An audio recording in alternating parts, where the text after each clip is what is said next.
Ini adalah lomba bebek karet Canterbury tahunan.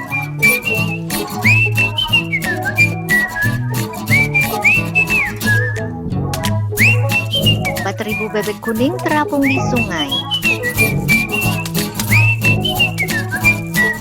Di acara amal yang diselenggarakan oleh Rotary Club lokal.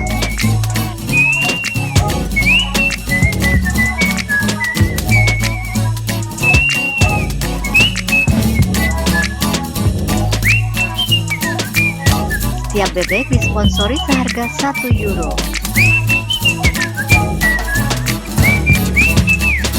Sponsor bebek pemenang menerima hadiah sebesar €250.